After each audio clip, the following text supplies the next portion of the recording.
Ninaitwa Daniel Sarungi, mimi ni meneja miradi ya TEHAMA kutoka Wizara ya Mawasiliano na Teknolojia ya Habari.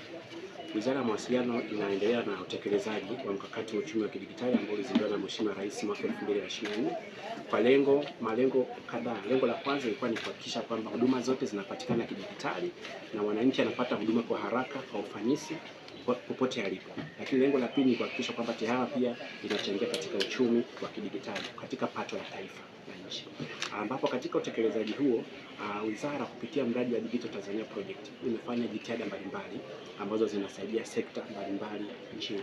Kwa mfano, kupitia mradi wa Digital Tanzania Project wizara imesambaza minara katika maeneo ambayo yalikuwa yapati kabisa minara ya mawasiliano, lakini pia wizara upgrade kwa kupandisha hadi minara takriban 350 ambayo ilikuwa ni ya 2G na sasa inafika 3G, kwa maana kwamba ili wananchi walioko pembezoni pia waweze kupata huduma za kimtandao na kuhudumia.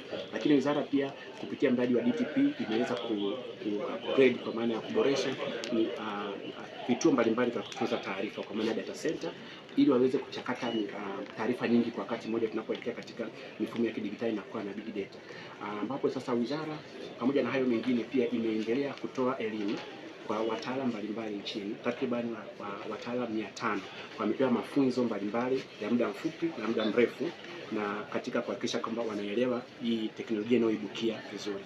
Kwa hiyo pamoja na hizo initiative zingine, lakini bado wizara imeendelea kusaidia taasisi moja kuboresha mifumo yake, kujenga mifumo yake na kuhakikisha zile huduma zinatolewa kidijitali. Kwa mfano RITA huduma ya kutoa cheti cha kuzaliwa sasa inaenda kutolewa katika njia ya kidijitali badala ya ile hard copy. Lakini kuna taasisi zingine, vyeti vya elimu vyote vinakuja kutolewa kidijitali, ili kwamba tu mwananchi anaweza akakipata popote pale alipo na anaweza kaendelea. Katika kusimamia utekelezaji huo, wizara imeandaa mfumo ambao unaitwa Tanzania Digital Maturity Platform. Katika mfumo wa Digital Maturity Platform kuna vitu vikubwa vinne, kuna nguzo kubwa 4 ambazo wizara inajipanga kupima. Nguzo ya kwanza inaitwa Digital Compliance, ni kuangalia miongozo mbalimbali, jinsi utekelezaji wa ile miongozo na uzingatiaji kama inazingatiwa, ambapo sababu tunapoenda kwenye mifumo ya kidijitali kama tusipozingatia miongozo tunaiweka mifumo katika hatari zaidi. Lakini nguzo ya pili ni uchumi wa kidijitali wenyewe, kwamba tuweze kupima sasa TEHAMA inachangia vipi katika uchumi wa kidijitali, na nguzo ya tatu ni digital capability, ambapo ni uwezo wa taasisi husika, unafanya kazi wangapi, vifaa vipi unavitumia vya TEHAMA, teknolojia unazozitumia, skill set ambazo unazo kwa maana ya ule ujuzi wa wale wataalamu. Na ngazi ya mwisho ya 4 ni resilience, ambayo ni digital resilience, kwa Kiswahili tunasema ni ustahimilivu wa kidijitali, kwamba jinsi gani mifumo yetu inaweza kuwa stahimilivu, mafuriko yakitokea, labda kuna vitu vimeharibika, tunachukua muda gani kurudisha zile huduma, labda kama mtu ananunua nuku, mitambo imesumbua kidogo, muda gani tunatumia kurudisha zile huduma, ili kuhakikisha kwamba hizo huduma zinakuwa sustainable. Lakini pia pamoja na hivyo, kwa mwisho kabisa ukiangalia hapa tuna jamii stack ecosystem.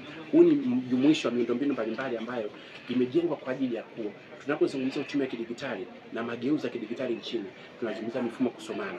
Kwa hiyo huu miundombinu ni miundombinu ambao unaruhusu taasisi zingine zote kujenga mifumo yao juu ya mfumo huu, ambapo sasa tayari wanakuwa wameshaunganishwa kwenye mifumo kusomana kwa ujumla wake. Hapa tuna namba ya utambuzi wa NAPA ambayo inatambua anwani za makazi, lakini pia tuna products mbalimbali. Hizi zote ni program tumizi ambazo siku si nyingi wananchi wataanza kuzitumia katika kupata huduma mbalimbali za kijamii na za kiserikali popote pale walipojua kinachoendelea.